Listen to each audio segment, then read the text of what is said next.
Awesome game last night. Crazy game last night. We'll get into it. Got some takeaways for you. Crazy comeback. Jags win. Who told you their defense, that wild defensive coordinator, and now this Devin Lloyd, just 3 picks, 2 games. Unbelievable. We had a legend on the show today making his debut on Up and Adams, Tom Coughlin. He's never been on the show. He's joined. We'll talk Jags, of course. What a win. His Giants. Perfect day to have him. And how is he not a Hall of Famer? How is he not a Hall of Famer? We also have Lavonte David, sure to be Hall of Famer, on the show.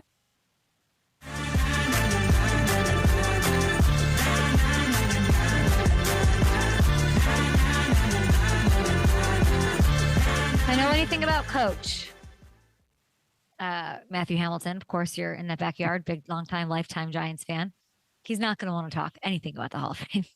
I might as well honestly do my spiel now because he's not going to want to touch it. He's going to talk about his insane Hall of Fame worthy human work with the J Fund, with everything that he's done. By the way, I remember when I started, a quick story, because he's been so, I know Eli's big into it now as well. We'll get to the game, of course. But what he's done, I mean, they have an auction right now. I do want to tell everybody it's the Champions for Children auction. It is jfund.org/auction, some great items. They've been doing this so long, and it's actually really cool because you just know, without even looking, I know Jackson Dart's going to be involved. I know that he's going to be in the fold, embracing that. They have affected and impacted and helped so many families, so many people that need it. I remember when I got hired to do Good Morning Football, and it was brand new. Like we started, we met like July 30th and started August 1st. And this event happens every year. And I got asked to go. And at this point, I'd never even seen Commissioner Goodell in real life, or Mr. Coughlin, Coach, and Eli, whatever. And I got to go and sit at a table with them, just to get in the mix. Or, obviously they were trying to emphasize Good Morning Football being in New York. That was the big sell, the big deal with it. And it's a night I will never forget. It was a pinch me night, but I was emotional about the good work that is being done and continues to be done. And I like that there's new organizations, new people coming into the mix. It's very cool. And of course you grew up a Giants fan, so this will be a thrill to talk to Coach. Yeah, and the J Fund is something too. Just growing up, it's always been super present with that Giants organization. They've raised over $34 million to help families of children dealing with cancer. Really excited for this, to see Coach Coughlin on the show. As you said, growing up a Giants fan, super excited. And yes, we need to make the case for him to get into the Hall of Fame because it's insane that it hasn't happened yet. It's stupid. We have Lavonte David on the show, best friend of the show. We'll talk to him as well. I got to say, Coughlin has seen a lot of things in his day. I don't know that he's seen a weirder season than this. It's a weird. These games are freaking weird, and I love all of it. What happened last night was crazy. This is the 6th, by the way, to cap off Week 5, the 6th double-digit comeback of Week 5. Thanks, Cam. We'll get to it. We'll get to Tom Coughlin here momentarily. That's wild and that's the most we've seen in a single week in 12 years. And this is the 17th time that we've gotten a game-winning score in the final minute this year. So very, very exciting, thrilling, golden era for the National Football League. I could watch this game-winning touchdown. Can we just see it? I could watch this game-winning touchdown on a loop all show. Okay. This is absurd. And I don't want to overshadow what the Jags actually did last night, but unbelievable. Here's the takeaways. Number 1, the Jags are a legitimate contender in the AFC. And it's not just the record. It's not just because they're 4-1, which they are. It's not just because they have back-to-back wins over the Chiefs and the Niners, or because Trevor stepped up to be the hero in primetime that city and that fan base needed. It's because they've done all of these things. And yet I watched this game, and I watched all the Jags games and all of these turnovers and everything Campanelli's doing on defense. I watch and I'm like, I don't know if we've seen the best. I don't know if we've seen a single game where they had it even all together. Just think about that for a second. Think about all the highlight plays without mixing in the weird screw-ups and delay of game penalties, which, should stop as Trevor masters this new offense, and I think it will. Travis Hunter had not really been a huge factor in these wins on this way to this 4-1 record until last night. This game sort of felt like, is this the beginning of the story for him? Is this here we go. Let's get in a groove here. And it feels like it might be the start of something special for him. Brian Thomas Jr. finally started looking like the top 5 wide receiver that we know that he has the talent to be. Now, Liam Cohen has really turned things around in short order. But it kind of feels like, I don't know if it feels like this to you. Like, it doesn't feel like, oh, a team that's going to trail off. It actually feels like a team that hasn't yet reached what their ceiling is, at least for 2025.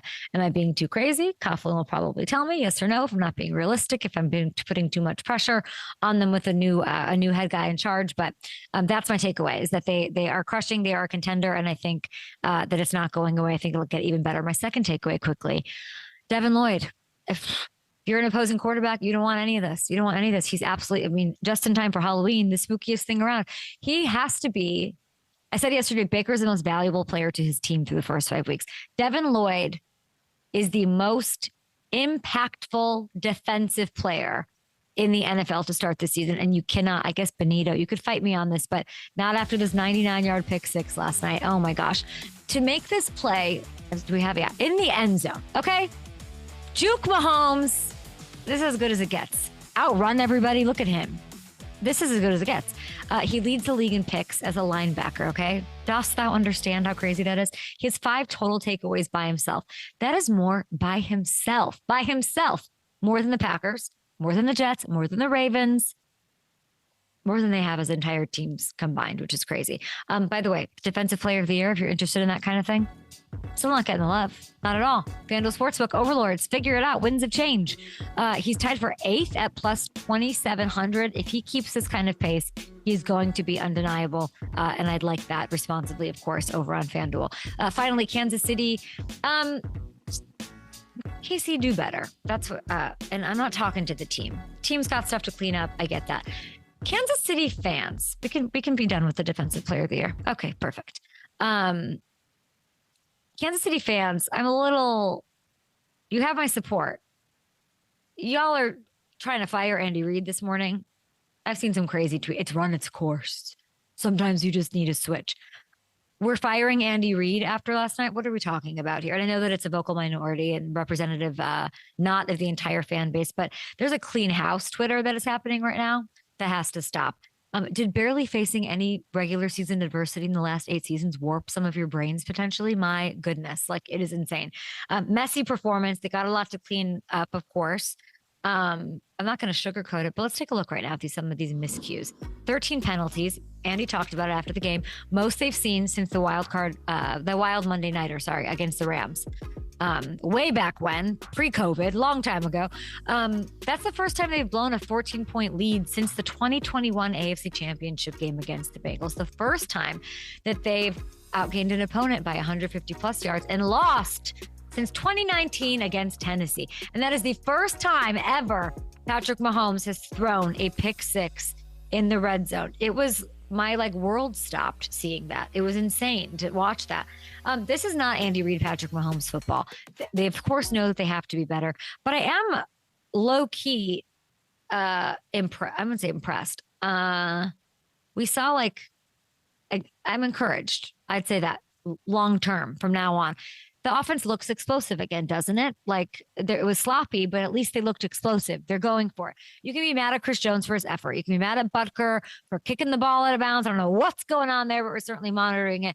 But we're not slandering Andy. We're not doing that. This is an aberration. The team's going to figure it out. And from Kansas City, you want to know something? If you're a Kansas City fan this morning, why don't you stop trying to fire your Hall of Fame coach? And why don't you look at some perspective for breakfast here? Have some perspective in that the Chargers and Broncos have not exactly taken advantage of the opportunity, okay? The Chiefs are just a game back of the division lead. LA's gotten bad injury news on bad injury news. Amari and Hampton now missing the next 4 weeks. Chargers still favorites, of course. Kansas City, a close one, though, at plus 185. Big picture AFC as we go to break here. Colts in the lead for the 1 seed. Love that for them. Love that for them. Maybe Coughlin will have something to say about Daniel Jones, of course. And we kept a close, watchful eye on him while he was a Giant, I'm sure. Steelers winning the North. Jags tied for the best record in the conference. Patriots in a playoff spot. Love this. And the Ravens and Chiefs nowhere to be seen here, which is the kind of chaos that I would love to have continue for at least a little bit. Okay, short break here. We will get to Coach Coughlin, who I have not talked to in a long time. Long time no talk. Let's talk J-Fun. Let's talk Jags. Let's do it. Be right back.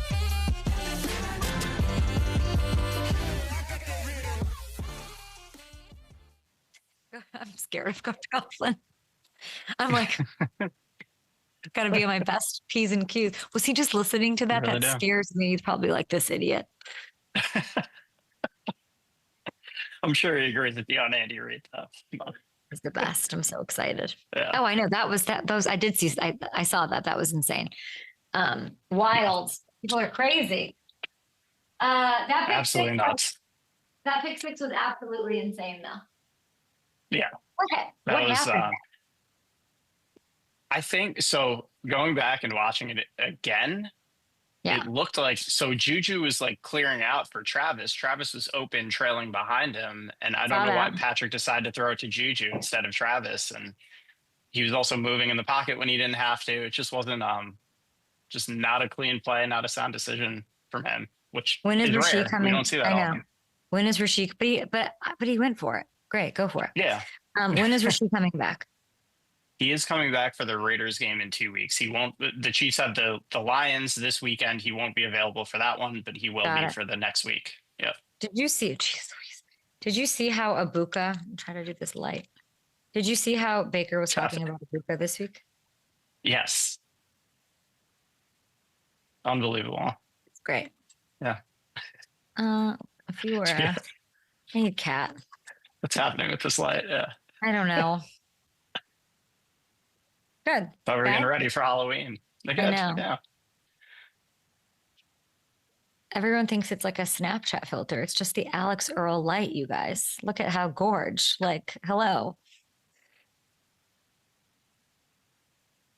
It's on her Amazon storefront. Trolls. The more you know. The more you know. Yeah, that looks good. Looks better. I'm in Montecito. I'm coming back today. I'm going to New York tomorrow. I'm going to a gala with, speaking of galas, I'm going to a gala with that's honoring, actually, does she know this? I shouldn't say this out loud. An NFL owner who's crushing. I'm not going to say it now. Yeah. Oops. On a team that's on their way to a 1 seed in the AFC. Do the math. And her sister might be my Halloween costume. It's a good one. Yeah. Okay, let's do this. Can you tell that I'm nervous to talk to a coach? Yes. Touchdown Giants! And that is it. The New York Giants have knocked off the New England Patriots with the most improbable win in recent memory. I'm thinking we're the world champions. This is it. Doesn't get any better than this. Doesn't get any better than this, except this is pretty great. 3-time Super Bowl champion, former head coach, Ring of Honor member of both the Giants and the Jags, 1996 NFL Coach of the Year. Doesn't get better than this, Coach Coughlin. How are you? Hey, Kay, how are you? Nice to see you. I'm so great. I just listened to 15 minutes of you, by the way. No! As you ran through the league, I got it all down. No. Oh, that's only a coach shows up 15 minutes early for an interview. Like that's the, I should have known. I mean, did you watch that game last night? I did. I sometimes I can't make it through it. You know, I go to bed a little early, but not last night. No. What did you make of that? What was your big takeaway? Oh my God. You know what I thought? I would have some fun with Liam and say, Coach, could you please design for us and tell us about that final touchdown and how the deception that you built in by having the quarterback fall down a couple of times and get back up and score. But I mean, it was amazing. It really, I mean, they play hard. But I want to tell you something, 23 seconds left. Hey, you got to be holding your breath because you remember the 13-second game?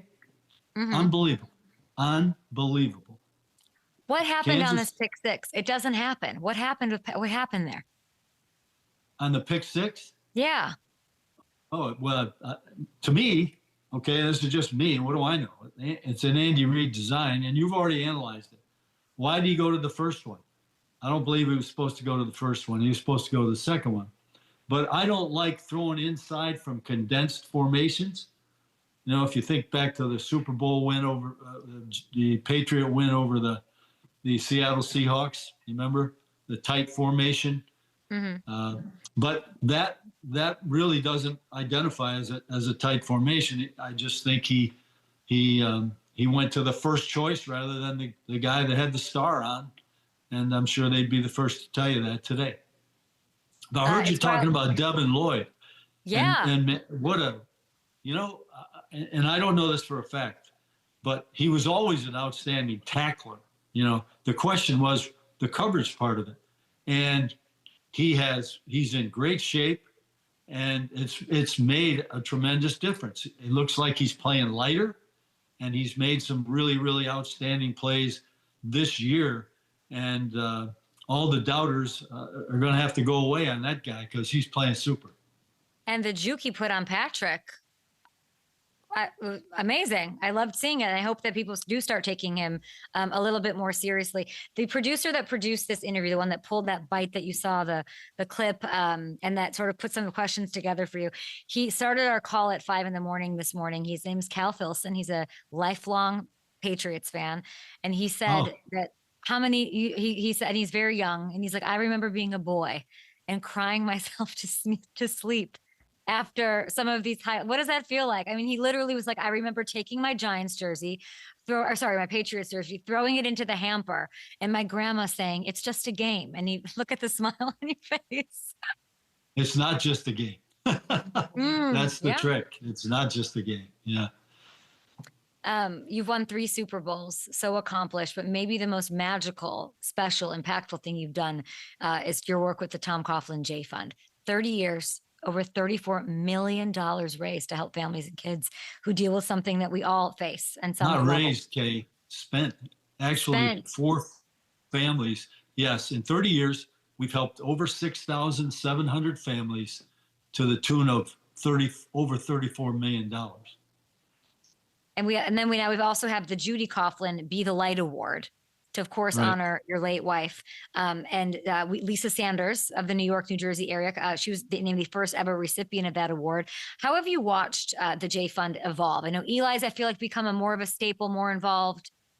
Eli's been wonderful. He has been, as a player, okay, he's just been a wonderful, wonderful source for us, because so many of the kids identify with Eli and they want to be with him and they want him. And I'll tell you a quick story. What I used to do to introduce the rookie class to the J Fund Foundation. The J Fund Foundation our mission is to help families who have a child with cancer.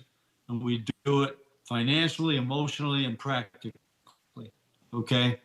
What I would do as a coach was, in the spring of the year, I would take the rookie class, and they would go in the weight room and be prepared to put on a performance.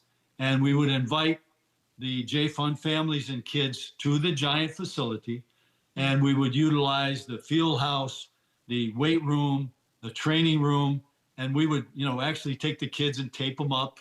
We'd take them in the weight room, and the players would, jump, use the boxes. They would bench, they would squat, they would demonstrate. We'd take them in the field house, and they would do drills. But it would introduce the younger players to the J Fund and see a little bit, put 2 and 2 together about serving those who are less fortunate. One particular Sunday blitz, Eli was going to meet this young boy by the name of Colin. Colin was a very, very sick boy. And he was going to come, his dad was going to bring him, and he would visit with his lifelong goal was to be with Eli Manning. So on this particular day, Colin gets very sick and they had to go to the hospital. And it's almost the end of the day, 5 o'clock in the afternoon, and Eli's been waiting for Colin, but Colin can't come that we know because he's sick. So Eli goes home. Well, lo and behold, about 5:15, carrying Colin comes his dad. His dad walks into the facility where we were. I get on the phone. I call Eli's home. He drives back to the Giant facility, okay, on a Friday afternoon, if you can imagine. He drives back. He spends a half an hour with this little boy, okay? The little boy, a week or two later, passes away. His dad writes a letter to me and says, the greatest thing that ever happened in this little boy's life is he spent a half an hour with Eli Manning. Can you imagine that? No, I can't. I'm crying. That is what, the impact that the players have, that Eli, for example, but Eli's been fabulous. He and I did our first shopping spree together. If you've ever seen that, it's amazing. You go to a grocery store and there's always a chain that helps and wants to be involved and so on. Of course. And you give the families a chance to go and get all the groceries they can get into 2 grocery baskets, right up.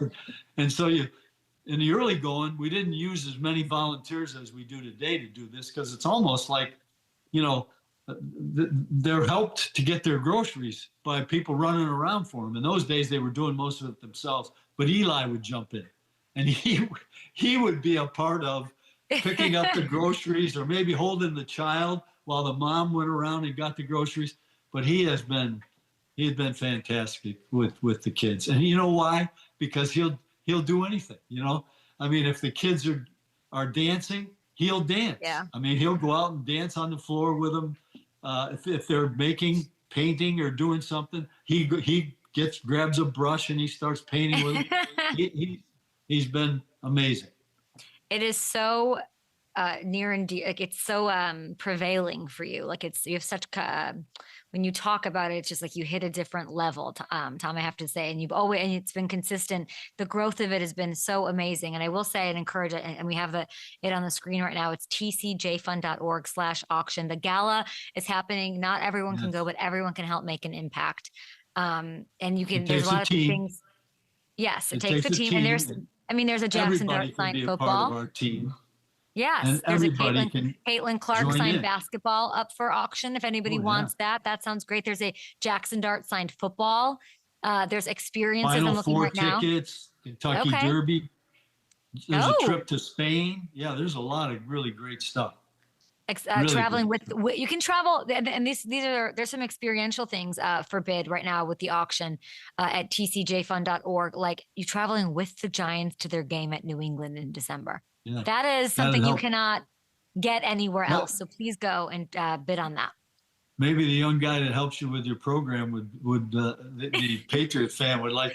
We should Can we get Cal on the Zoom? Can we drop Cal a link? Traveling with the Giants to go play the Patriots. There you go. We need to get Cal on Zoom here before Coach goes. We saw these. Obviously, you saw the Super Bowl highlights. You have so much going on. You're talking the way that you talk about Eli. He's become. I say it in the best way, almost like a character. Like, he's become this cultural icon of the NFL. Commercials, and now they have a show based on a bit that he did, and obviously he's a media darling with everything that he's built alongside his brother, with Manningcast and Omaha and all of that. What is it like to watch him and have watched him morph into that? Because when he was playing, I don't know that I knew that he was that until maybe he was like catching Odell in that commercial like 10 years ago. That's how you had to see him when he was playing. You would have to see him that way, because let me tell you, he was a worker. He was there all day Tuesday. Everybody else has got a day off. Not him. He's there trying to get a head start on the next opponent. And such a competitor. You would know him if you saw him in the locker room. I mean, he along with the offensive linemen are the biggest whats you've ever heard. I mean, Sean O'Hara. They bust each other's butt from day one. That group. O'Hara and Richie, Chris was more the quiet type, and Kareem was quiet too. But he would have a lot of fun. But if you saw him, off stage, if you would, away from the field, you see the way he is with kids and the way he acts. And but I'm not surprised by his success, because you know why? Because he's exactly the same. He hasn't changed one bit. He's exactly the same. He's a humble guy. Yeah. Humble guy, and hopefully he'll rub. I mean, he's the standard, right? Like, that's just what he is, and he's obviously helping you. Jackson Dart, I mentioned him. Let's fast forward to right now. these Giants, they're navigating the early stages of the Jackson Dart era. What have you noticed, or what has stuck out about him over his first 2 starts, Coach? Well, I watched him practice. I was at training camp, and I watched him practice. He's a talented guy, and he looked very, very good in practice. The thing that everyone must understand, okay, there is a learning curve with a rookie quarterback who's playing in the National Football League. And the reason is that every team is preparing for this rookie, and they're preparing in such a way that, something they've not seen. So the young quarterback is going to see, in his experience, blitzes he never even thought of and certainly never faced. And because of that, you have to understand that it's very difficult. And the same thing would hold true for what Eli went through. I'll never forget, we back-to-back played Washington and Baltimore, 2 teams that were exceptional blitz scheme defensive team. And the young quarterback just couldn't keep up with all that was being thrown at him. So, but the right individual, okay, grows with the experience and utilizes it, because the proof is in what happened. We come, this is 2004, and Eli wins the last game of the year against the Cowboys. You remember that. He checks him a pass to a run, and we beat the Cowboys. And the next year we win 11 games. So you go through it, but it pays off in the long run once you make that decision. But it has a lot to do with the relationship you had and the impact you had on Eli, and going through that similar period back in 2004. The Dable-Dart relationship, very much still building. I know how Dable feels about him. I know how Dart feels about him. From what you saw at training camp this summer, what sort of is special about that pairing? Well, he's very athletic, and Brian has, as an offensive coordinator, had Josh Allen. He was around Brady. I made the mistake of saying I got 3. He looked at me and said, I have 5. So he's got 5 rings in his drawer. But that it's going to be ongoing, and it's a process, because what you have to do, obviously, you have to teach, and you have to continuously grow with the young quarterback, exposing him and him learning from his own mistakes and his own experiences. And that's the process that I'm talking about. I can't let you go without talking about Daniel Jones, former Giant, of course. You know him well. You've watched him. What he's doing with these Colts, leading them. What Shane is doing. They're going after. They are the 1 seed, I believe, right now in the AFC. He's playing the best ball of his NFL career. Why? What is that? Well, what does that come down to? I'm not the only person saying it, but I'll say it from my own. I like this young man. He is a really, really good young man. And what he went through in New York, you wouldn't want for anybody. You wouldn't want that for your son, obviously. But it's so good for all of us who are, fans of this young player, that he's doing well. And he's having a good experience playing the game that he loves. And it's just, I've texted him and so on and so forth, which I know Eli and he are very close. Yeah. Oh yeah.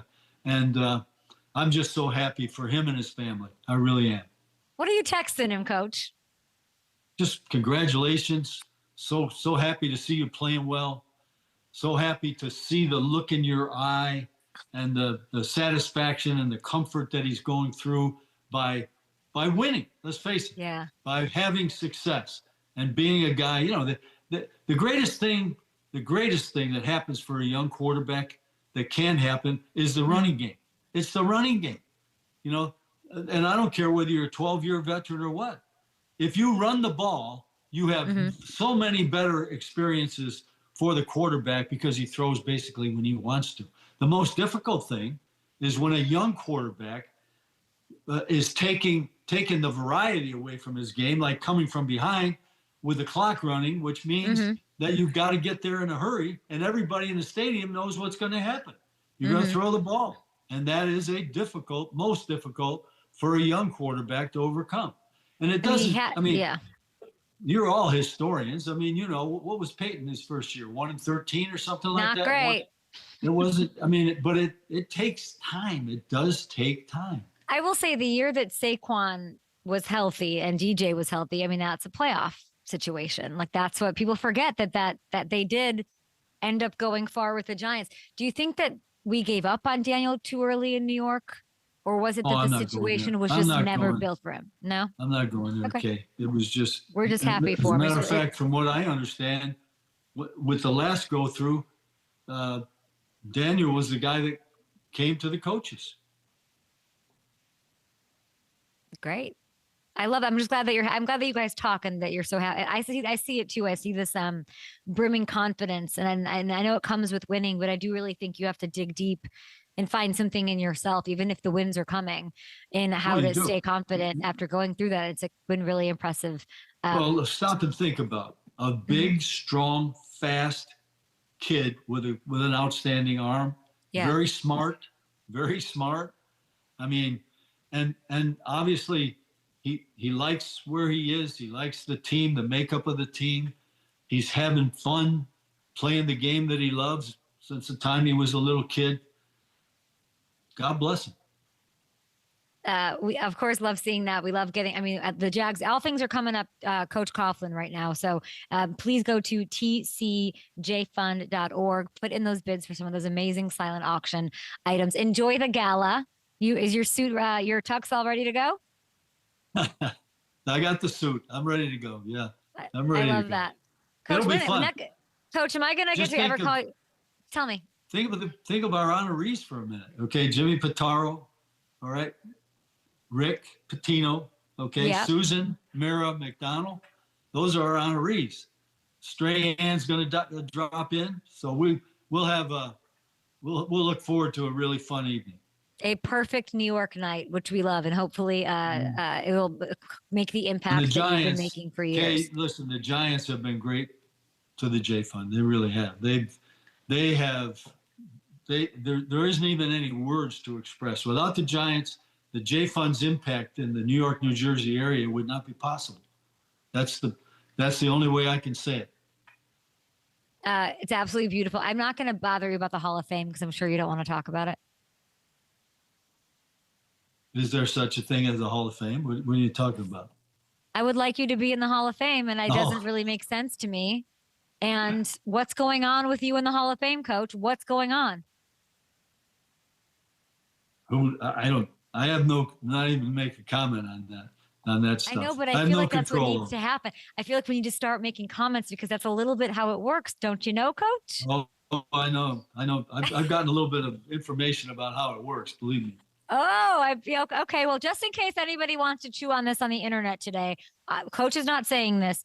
I will. If we just sort of take a look at your resume here, which is unbelievable in and of itself, and all the things that you were able to accomplish. I'm just going to leave this here. And yeah, I think this leaves no doubt in my mind, this resume, and it's absolutely insane. I'll ask you this then before you go, because another guy who should be considered for Canton that you might want to comment on is Coach Spags, right? When all is said and done, they don't recognize coordinators as a category. Hopefully he gets in. At some point, do you think he leaves and becomes a head coach? He's been a head coach. I'm sure that the competitive juices would send him that way if, in fact, he wanted to do that. Mm-hmm. Let me just tell you this. I hired Spags as my defensive coordinator, prior to the 2007 season. And Andy Reid, he was a linebacker coach for the Philadelphia Eagles, right down the road in the division, the hated Philadelphia Eagles. And Andy allowed Spags to come and interview. And I had a connection with Spags. It was an interesting thing, and I wasn't even aware of this at the time. But Spags worked for Jack Bicknell over in Europe, okay, in that league. I worked for Jack Bicknell as an assistant at Boston College when, I had the honor of coaching Doug Flutie. So I knew there was this thing there, okay? So I hire Steve, and Steve, they flashed it last night. You saw it, Kay. They flashed it last night. Steve is the defensive coordinator with the most Super Bowl wins in the history of the NFL. He's got 4 rings. And it's a tremendous tribute, not only to the fact that the quality of the man he is. I used to have to race Spags to get in the weight room at 5 o'clock in the morning because he was trying to beat me in there, and I was trying to. If I got in there, I played Sinatra. If he got in there, he played somebody else, some other form of music. Who was he playing? I don't know. I can't remember. I like the Sinatra. Yeah. Yeah. So But the competitive Spags is a great human being now. He really is. He really is. I remember my first job in the business was working in St. Louis when he was there. Oh yeah.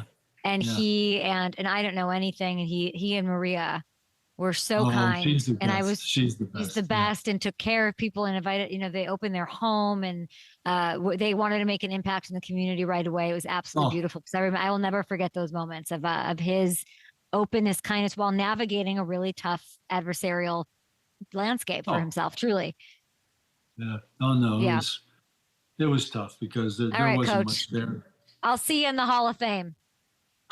I'm just going to start Okay. making the case for you since you're not gonna, and that is how it works. So I'm going to, Eli and I'll get this over the line. Okay. Thank you. We appreciate you. Enjoy yourself. Thank you for everything you do with the J Fund. We will get all this information out. Thank you for your time. You're a legend. Thank you. Enjoyed it very much. We will. Thank you. We appreciate Bye-bye. you. We'll be back after this with some attaboys from week 5. Of course, the week is wrapped. We have Lavonte David on the show as well. Big thanks for Tom Coughlin's time. And again, tcjfund.org is where you can go for that.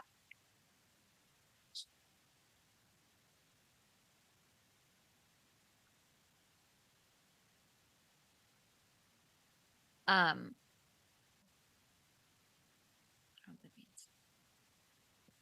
know what that means. Okay, so now we have attaboys and then Lavonte, right? Yep. Okay, got it.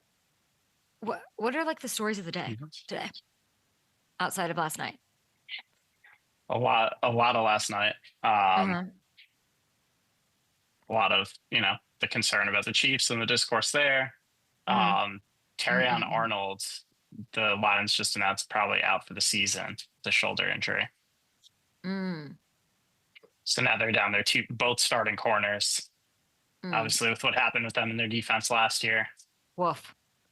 Yeah. Is something is these airport, the government shutdown, Veep in real life? Like what do is it like what's happening at the airports anyway? I need to, what's going on? Is air travel I was not a thing right now? I was not prepared for this conversation. I've been, No, I saw like Burbank out in California and flight delay. What's happening here? There's, yeah, staffing issues at airports. Yeah. Yeah. Interesting. It's not as if I have a couple big important Might have to flights. might have to get eyeball scans to get through there. Who knows? No, I won't do it. I won't do it. Last Path through. Ever seen that like probably not on TikTok where it's like, I don't watch TV. It's like a thing of, and it's like, you're not cool because you don't watch TV. And it's like, that's me with like AI where I'm like, I don't use it. And it's like, cool. You're an idiot. Oh, cool. You get to sit at the airport for an extra 2 hours. Congratulations. I enjoy the conversation with our lovely TSA, who I have nothing but reverence for. Thank you very much. I enjoy talking to them. They do try to wear you out. They're like, ma'am, stand over here. And I'm like, I'm not giving you my retinas. And then they just think you're going to conform. Not me.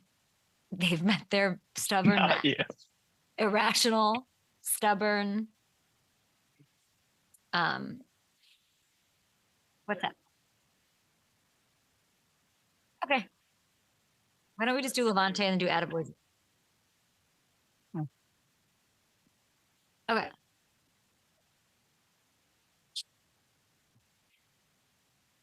Okay, great.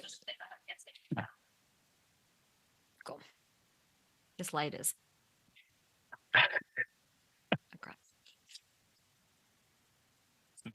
Mayer going towards investigation for free, and he's got it at the 5. Attaboy. Former high school quarterback. He'll throw. End zone touchdown. Attaboy. Dowdle. Look at him go. Rico. Attaboy.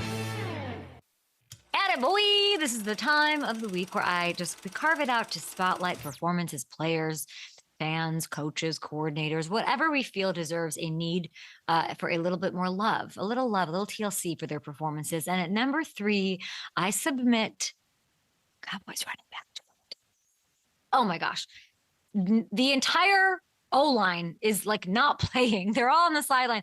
And Javante's like, I got it, guys. Big boys, just take a breather. He rips off 139 total yards and a touchdown. If Dallas has win over the Jets, I don't think anybody tackled him on the first try all game. It was awesome. Attaboy performance for Javonte. Not only does it help the Cowboys get a blowout win, it moves them into 3rd in the league in rushing, while we're at it. Check this out. Javonte's averaging more yards per carry than, this is crazy, than any Cowboys running back ever in a single season. More than DeMarco Murray. Loved DeMarco Murray. More than his Offensive Player of the Year season back in 2011. More than Emmitt Smith's MVP year in 1993. More than anyone. So I like seeing this. We talk about second acts with quarterbacks. Look at this. What's happening with this number 1, by the way, ranked Cowboys offense. At number 2, attaboy to Saints linebacker, best friend of the show, Demario Davis. Oh my gosh. That went over the Giants. 10 tackles, much? Who wants to call him old? Anybody wants to call him, I call him a vampire. I don't think he likes it when I do that, but it's true. 10 tackles, stuffed the box score, but then the forced fumble on Darius Slayton. This is an attaboy for the history books for me. This changes the game. He broke it right open. The Giants were in scoring range late in the first half. They're looking to tack on their lead instead. I mean, him punching out like the Saints, a nice field goal, put them up at the half, and then they outscored the Giants the rest of the way.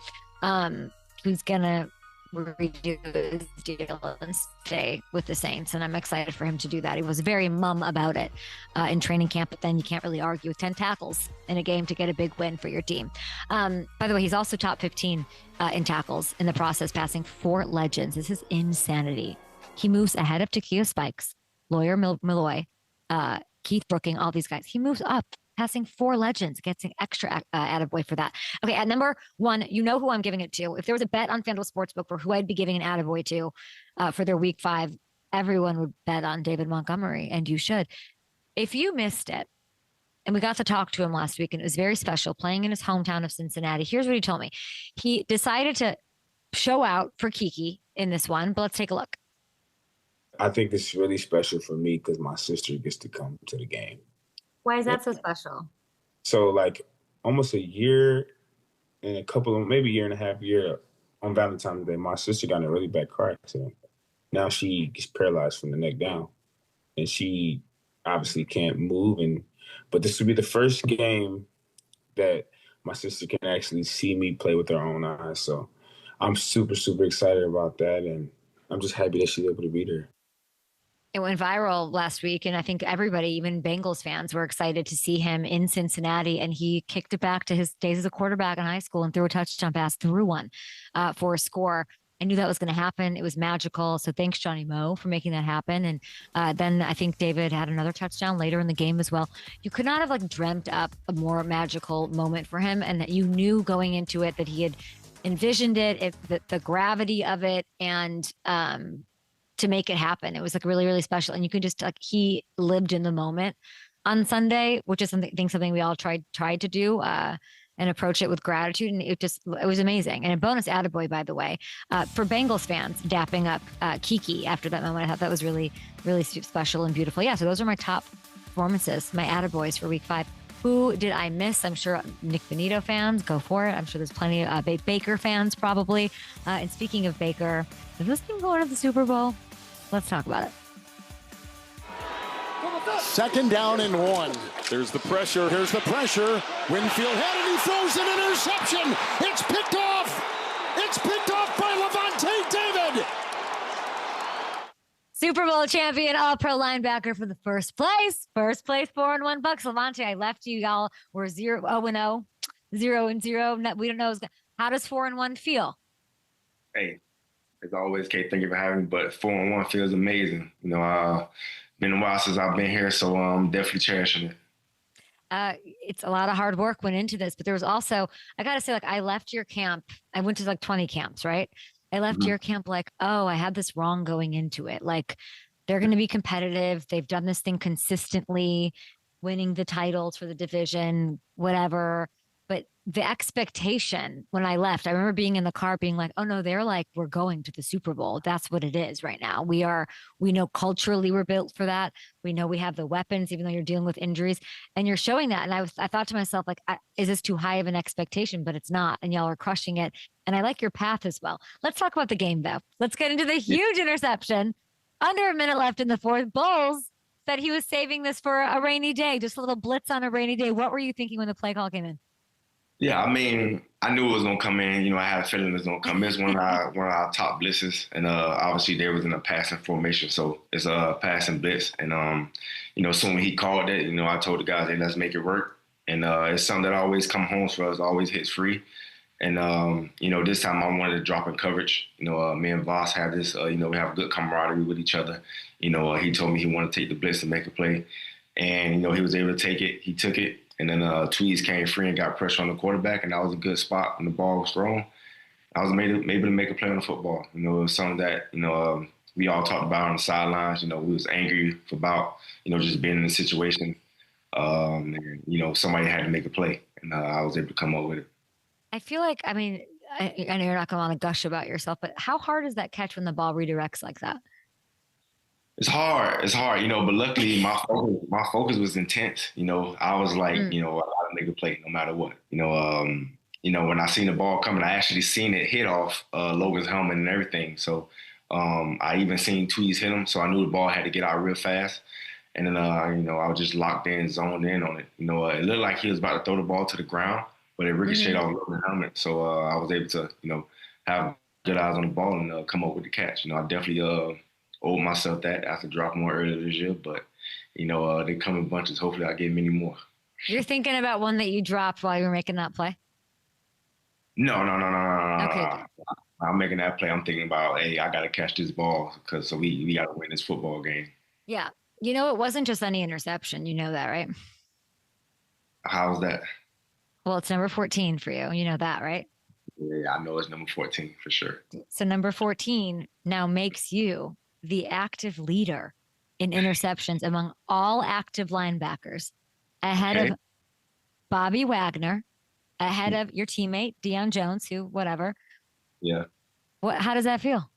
Hey, it actually feels good because, you know, now as you bring it up, I remember Deion Jones did say something to me on the plane. He was like, I'm glad you caught that. But, you know, that puts you above me in interceptions. I'm like, oh, yeah, dang. And that's crazy. I ain't think about it. But, you know, I got to pat myself on the back for that. You know, I guess it's the competitive nature of it. Todd Bowles said something. He was like making fun of your hands, I saw. Todd. Oh, they made fun of my hands all the time. You know, it's a lot of times in practice. I got to admit, it's a lot of times in practice where I do have my hands on the football, but I don't come down with it. So they kind of pick on me about that stuff. Oh my God. I always tell them I catch it when it count. And Vita gave me a hard time a couple weeks ago, and he forgave me after this past Sunday. I mean, Bowles literally said we were happy. We were so happy he caught it. He's not as bad as Dean, but we were so happy he caught it because he dropped a few in practice. Like, thanks, coach. Yeah. I mean, it is what it is. You know, it's a tough crowd over there on One Buck. Yeah, place, I'm like. They got a lot of high standards. You know what I'm saying? So, and then Coach Bowles, he's a guy. You know, he gonna put on his highlight tape and show all the interceptions that he caught. So he's one of those people. So he gonna give it. Has he done that this year? He hasn't. But they did surprise us with his highlight tape one time, and he was pretty good. So he deserves the brag and boast a little bit. But you know, like I say, man, it's a tough crowd over there. Yeah, Chase drills between you and Baker. Mm-hmm. What did he say to you in this moment? It's at 4, guys. Let's look at them, guys. It's question 4. This Baker's like reacting to McLaughlin's kick, and you guys have like a little moment. Oh, okay. Yeah. What's he saying to you here? I think he just came over and said, "I love you, man." And you know, I'm talking about just basically saying, "Make a play, way to make a play." And I'm just like, "I got you. You know, I got you." You know, just that relationship me and Bate got, and Bate, you know, he bring that beast out of me, and the same thing for me to him. We always motivate each other, and you know, basically saying, you know, that moment in the game, you know, we was having a bad times defensively. And for me to be the one to come up and make the play was real huge. You know, he just came over and just told me he loved me and said, way to make a play. Baker's getting a lot of love now. How do you feel about that? Does he like it? Because like I feel like he was like being slept on, and now everyone's like Baker. Do we love that for you guys? Yes. No? Yes, we love it. Well, we love it for sure. I mean, because we know what Baker's been capable of. We know what he's been doing the past couple of years for us. But I could tell you, Baker care less about it. You know what I'm saying? Baker one of those guys who don't care about all the praise, don't care about all the glitz and glamour. Baker want to win football games and want to get us to a championship. And that's why we love him.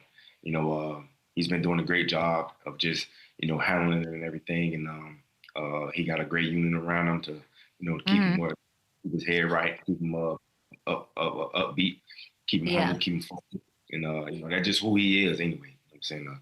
Baker is a guy who just want to go out there and play football. And it shows, man. He's been having fun, you know, this past 5 weeks. You know, it's been real fun for him. And the past, it's fun. It's fun to watch, Lavonte, but kind of like it isn't. Because it's like, how many years?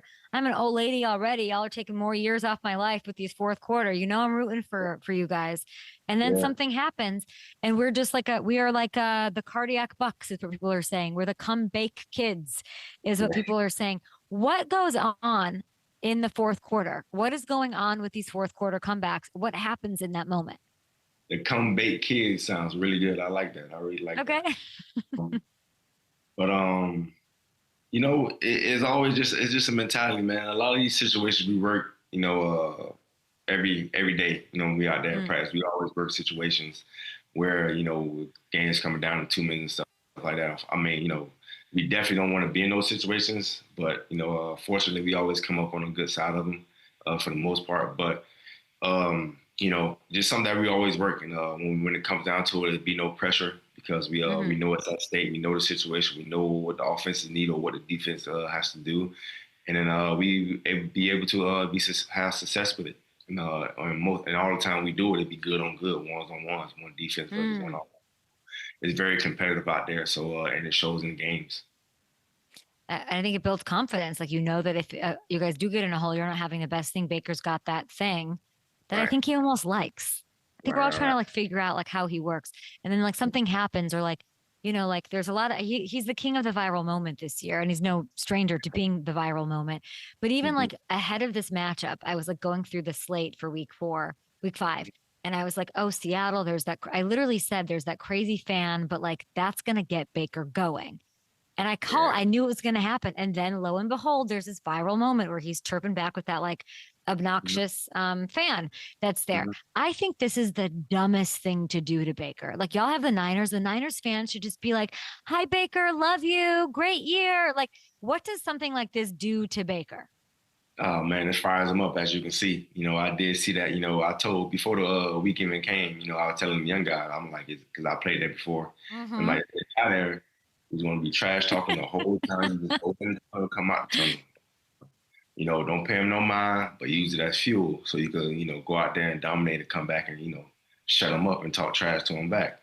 And I didn't see that moment live, but when I did see it, like you said, it's a viral moment, I did see it. I'm like, yeah, that's what he needed. And hopefully that guy's humble and he need to, you know, be quiet or whatever. I mean, it's all cool and whatever, but you know what I'm saying? Like, when you talk to professional athletes, you know, let you know it does fires us up. Yeah, I would just like, I think it's the dumbest move to make. Niners, I just figured it's you and Fred. You and Fred get to. Yeah. That's like precious time, Lavonte. Yeah, it's gonna be fun, man. And like I always say, I enjoy watching Fred. I know he's gonna do his thing. Love it. Did you see the game last night? Some of it. You know me. We got back late, so I try to get as much as I can. So I want to ask you just about a couple things that we very quickly. So here, I'll show it to you. So Trevor Lawrence. By the way, we're gonna shout out Liam Cohen.